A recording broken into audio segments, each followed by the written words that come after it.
Hi, welcome back. Today we're going to learn about habitat. So, how to increase and help or enhance chinchilla habitat. And in order to do that, we first need to know what is the habitat. And then we're going to try and figure out how to grow what they need and plant it and protect it.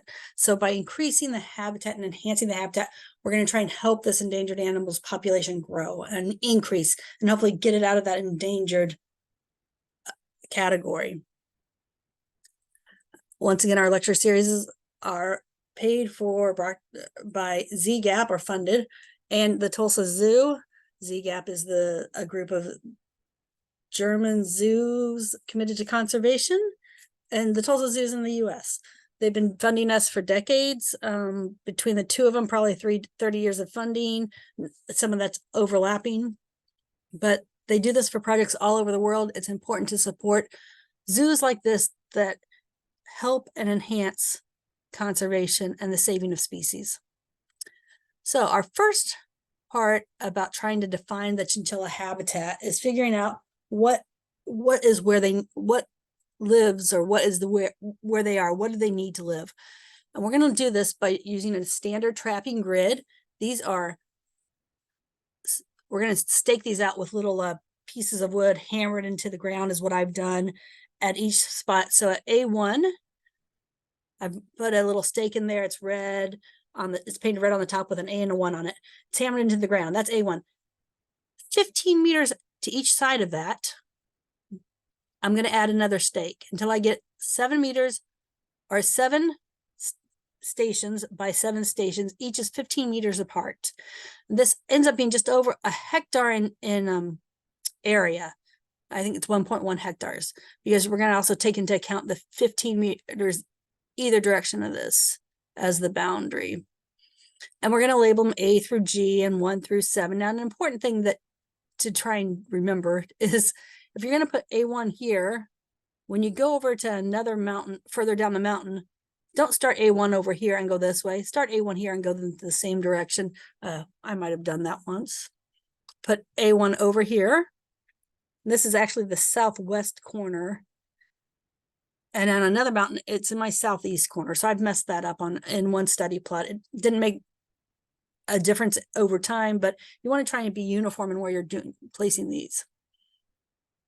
So the first thing we're going to do is find out who's at each of those spots. Who's living at A1, A2, A3, and who else is living there. And the only way that we can do this with chinchillas, because we couldn't live trap, we didn't have permission, is we made something called smoke cards. And what it is, we had them made in the local town from sheets of metal roofing, zinc roofing, cut into squares, and then had the welder put a carbon film on that by just heating the metal, and it leaves a carbon, like a smoke, a burn mark. It looks like the entire card's black at that point. And then when the animals hop over it, the black is lifted onto their feet and it leaves a footprint. We leave those in at each spot for 24 hours. So we put them out one day, the next day at the same time we go and collect them. And this is what we end up with, was we could see that these are chinchilla tracks. These are their forepaws, these are their hind paws, they hop, that's how it looks. This is Abergone bonetti, they walk or crawl like some of these other ones do, these walk. So they're not in this hopping pattern. If you look up here, you can see like a little thumb print. This is a marsupial, and he's changed his genus, as we talked about in the first lecture. This genus has changed to something or another, I forget now, but sometimes it's Thylamus. And anyways, it's not a mouse at all. It is a little mouse opossum. It's a marsupial, the only marsupial in our area. And then what we did was we made a key out of all the different smoke tracks, and this is our key to the different footprints for these small mammals. We made it available to other researchers in other areas where they were also going to try and detect where there were chinchillas. We always share our data as much as possible, unless the people have an ulterior motive, like the mining companies. So now we know where the animals are. Now we want to find out about the vegetation that they need in this habitat of theirs.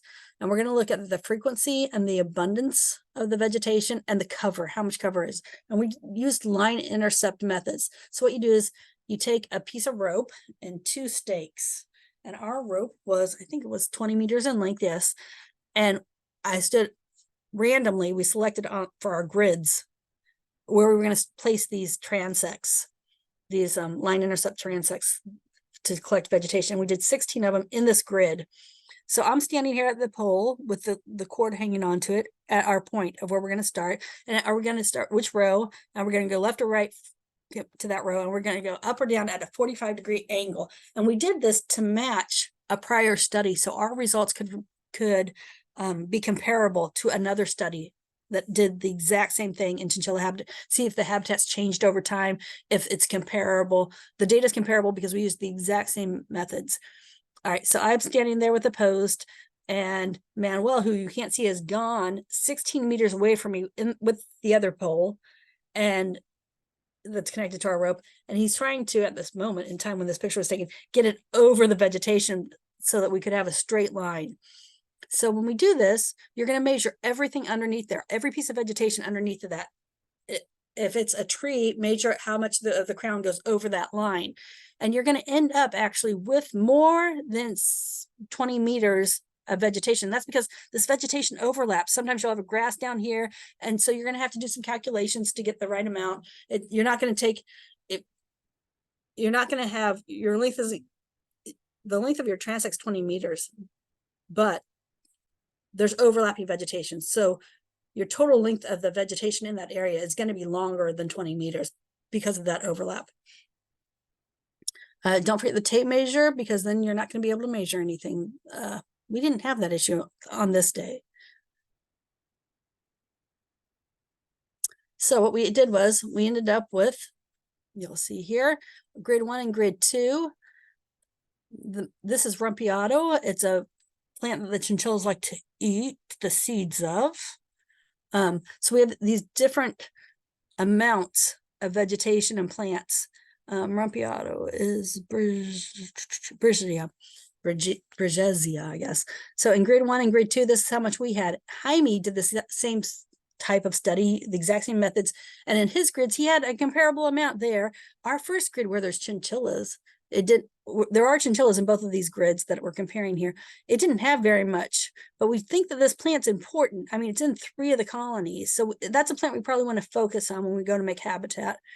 Here, this plant here, it's a wild papaya.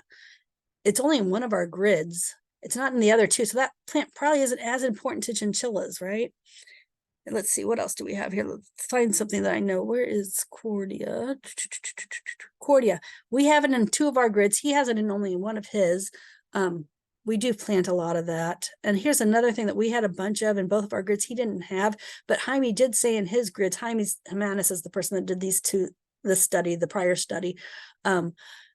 His chinchillas were in more rock outcroppings, and ours are here actually living underground under this plant and underneath the puyas. Where's puya? I don't know. So, well, this is alphabetical. Puyas. Ours has a lot more puyas. His chinchillas here were living in between rock crevices. Ours are living underneath the puyas. And so that's another plant we try and focus on based on our results of our transects, our vegetation transects. Now, what we did was we figured out where the animals were by our smoke cards, right? And so we can see there's a chinchilla here, there was a chinchilla here, and a chinchilla here. This is grid 2. And there's a chinchilla here. So, and then we looked at how much cover is at each of these spots. And the way we did that was we took and we looked at 5 meters from that exact spot in a circular circle, a 5-meter radius, and we looked at the dominant species. So what species was the most dominant in that area, and how much cover was in that area. And what we found out was the dominant species here was Carbonillo, Cordia decantra. There's a chinchilla, and it had typical coverage. That means between 20 and 80% ground cover. And what we found was there in no area was a chinchilla in a dense cover. That's because they hop. So they're not going to be in a place where there's lots of cover where they can't hop or see predators. And that way we could look at the other relations to the other animals, what other animals were around. This is a thylamus. This is thylamus, thylamus, thylamus, thylamus. There's a chinchilla there. There's a chinchilla here. Here's another thylamus. So, they're living pretty close to each other. And this is just what the biogeography of our trapping grid told us. The next thing we needed to do is, once we figured out what plants they liked, we needed to gather seeds. And when you gather seeds, you want to get seeds from different areas, and you don't want to take all the seeds from one area because that's a food source for an animal. So we gathered lots of Rumpiato seeds because we decided that was a plant important to the chinchillas, and other seeds also. The seed pod that I'm holding, this is a volunteer that was with us from France. We actually stole these seed pods. One day we were driving, we knew where they were. We knew that they were just rotting on the ground. The owners weren't at the area to ask. So we went and grabbed a bunch of them. And this is a plant that in that ancient literature said was really important to chinchillas.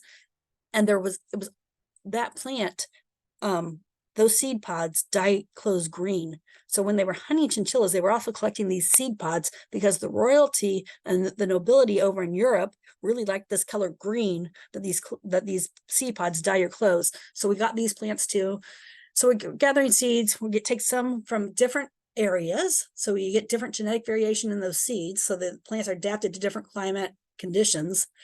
And then we started growing them in a nursery in 2000. The Coca-Cola company in the local town said that we could have all their used bottles that weren't recyclable. So we got a truckload of those. We cut the top of them. We stuck holes in the bottom of them and on the sides for water to be able to flow out.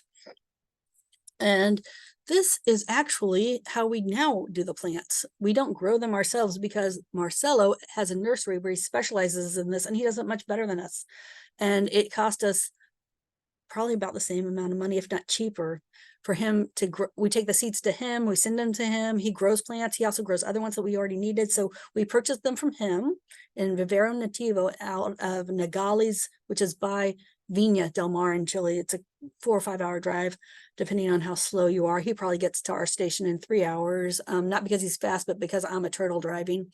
And this is his son. And then we also did some seed balls. This is mud with seeds inside of them that I dispersed into some transects as an experiment to see if we could get seeds to germinate that way. We'll see when I go back. Water access. So we're in a desert, and one issue that we always have is access to water. And we used to have this canal that went right in front of our house, but that was tubed up with our new neighbor. When he arrived in 2008, he tubed up the water and dried up the canal. So we still have the frogs, but probably not as many toads. So one of our issues was, when do we clean the canal? When do we clean our water hole, which we have further up from where we actually get our water now, because we don't want to mess with the tadpoles. And so that's something you need to keep in mind. We have water tanks now, and it's all tubed up, and we have these run up about a kilometer up the mountainside, and actually it goes down lower in one point where our water comes from a natural spring in the mountain. And so we have a little pond dug out there. It's tiny, the size of, not even the size of a car, the size of the boot of a car. And it's a little deep, but what we do is we let the water collect there, and then we put it in a big tube going downhill about 300 meters. And then it goes into a skinnier tube, so it shoots it up by the pressure uphill into our watering tanks. And this watering tank was given to us by another consulting company. We're not a consulting company, and they didn't need it any longer, and so they've given it to us to use. And we have 5 or 6 of these. This is Rigo. He's been with our project since about 2002, more or less. And he is in charge of the station when I'm out of country. I spend about half my life in Chile and half my life out of Chile now. Up behind him is an area we restored in 2001 with the very first plants that we grew from 2000, from our first nursery. We do grow a little bit of stuff, but not anything like what we used to. We used to have a plant nursery with 10,000 plants. Now we might have 100. The rest of it we bring in from Vivero Nativo. It lessens our water demand, and we can use our water for the where we've replanted the plants, the seedlings. So, and here's Neil, a volunteer that's come down a couple of times, and another lady, volunteer. And what we've done is we've done drip irrigation here. This area here is down low, and there's chinchillas up higher on the mountainside up here. And the reason we did this was because the water just rushes down, and it doesn't infiltrate. And so we don't have any of this. This used to be like a little wetland wooded area, but because no one's gone back to repair it, it's not come back. We're in a desert and stuff grows really slow. You'll see we have many layers of fencing here. So sometimes you'll see in areas we have individual plants or have a plant protector. This area here, we've completely eliminated the rabbits and the goats from getting into with two types. There's 3 types of fencing. This one has 2. Sometimes there's another type here. There's a 3rd type, 7-layer farm fencing, normal farm fencing, chicken wire, and then barbed wire. And this is one of our biggest expenses. Next to personnel, our biggest expense is buying that, and then plants. So here's Tom. I volunteered from the UK, playing with some water. He is silly. These people are from Bulgaria, I believe, or the Ukraine. And this is many years ago. They're filling bottles of water to take uphill where we can't get water to go to in the hose. And this is one of my kids repairing the water hose or connecting 2 hoses to each other so that we can get them to these restoration areas where we're planting seedlings. Our restoration areas are circular because you get more area to perimeter, so it makes the most space. We try and plant the plants ideally in this pizza shape. When we go to restore an area, the first thing we do is you dig a hole. I probably have a picture of how we do that. I'm going to stay on this one for a second, though. You dig a hole, you put some water in, you put some of our back soiling in. That's like just as fertilizer. It's not fertilizer, it's sand and soil and goat droppings. Yeah, then we put the seedling in just below the surface. We back in some soil. We put a plant protector, which is chicken wire cut into a circle. It's 1 meter tall by 1 meter long and then rolled. And then we use cane poles to keep that in, and you fill it in with the dirt. And then we surround the plant with rocks. We call it rock mulch. It's not mulch at all. It's just some big rocks. And what that does is, because it's so cold during the night and so hot during the day, you get condensation. So that's sort of like a natural irrigation water source for the artificial, but water source, it's natural. So, but we've created it by putting these rocks. We fence off areas. So this is a chuso in this lady's hands. I think this is Amanda. Yes, that's Chase and Amanda. And I don't know who that one's. I wasn't there at the time they did this. So it's a big pole. It's a big iron rod. I don't know what it's called in English. It's chuso in Spanish. And you just pry open the ground because it's so compacted. This is an abandoned farm that we've taken on as the station. And this is what it looks like. This is Desiderio, a local man. We hire all local people or work with volunteers, international volunteers, national volunteers, 18 and above, usually, unless there's a parent around. So he's digging holes in a line. This is outside of our station. This is our station. It's just, we keep on expanding how far out we go with the restoration, because what we're trying to do is over on this mountain, on the other side of it, there's chinchillas. And over here on the other side where you can't see, there's chinchillas. And way back there, there's chinchillas. And what we're doing here is trying to create a biological corridor, an area with enough cover and resources for the animals to go from one area to another to disperse those male juveniles. This is that Cordia decanter that the chinchillas was all abandoned. It was bare. And now we have this. And these come in with their seeds with the wind, and it's wonderful, actually. All right, so here is Rosa, another person that's been working with us for a couple of years, cutting apart the chicken wire that we buy in rolls. This is Ariana, and this is a lady from Scotland, and I forget her name, but super wonderful woman, stayed with us. And what they're doing is, we've had an issue with the hose. It looks like maybe the chuso hit it and we have a water spill out, but they're digging holes, they're watering plants. And you can see our different layers of fencing and our poles. And these are what cost us the most after, paying a small stipend to Rigo and myself for our project. It's not enough to pay for food monthly for either of us, I would doubt. You can see here that we've marked off the meters and by painting it on rocks, how far we are in. And here's our schedule of planting and how we're going to plant stuff. So the chinchillas are over there and back over there, and we're in the middle of it at our station trying to build this. And we have restoration plots. I think we have like 48 of them throughout the mountains on both sides of the reserve. So this is the next thing we need to do is, here's what it looked like before.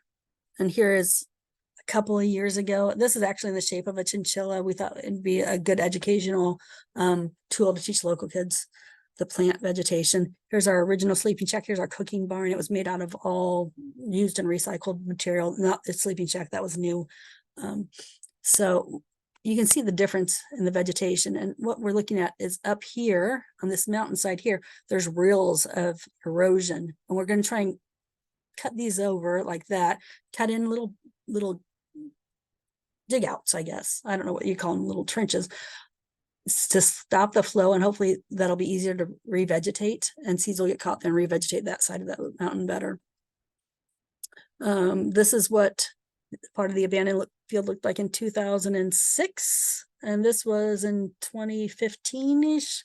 So we have some stuff growing. We've added some stuff. Anybody can do this at any age. These are kids watering stuff. My children, not just any old kids that I, showed up, the adult right there with them. And this is another area that didn't have plants or vegetation. It's on the other side of the station.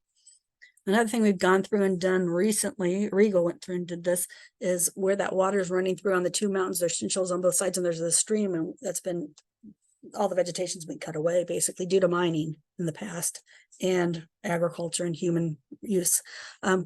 He's gone in and put these dams in, which are just sticks, cacti and rocks. And that's just to slow down the water from it just rushing so fast. So we're not trying to stop the water. We want it to go through, but just not as fast, so we can get some more infiltration and hopefully some more plants growing in the area. And this is an area in that further down, a couple 100 meters, that we've restored. So if we look at this, we can also, here's another technique we use. I'm using satellite images to assess what's going on in the vegetation. And during the wet season, we're looking at grass growth. And during the dry season, we're looking at the evergreen stuff that's green year round, not evergreens as in pine trees, but stuff that doesn't lose its leaves. So what we can see from 2014 to 2019, it's a 5-year difference.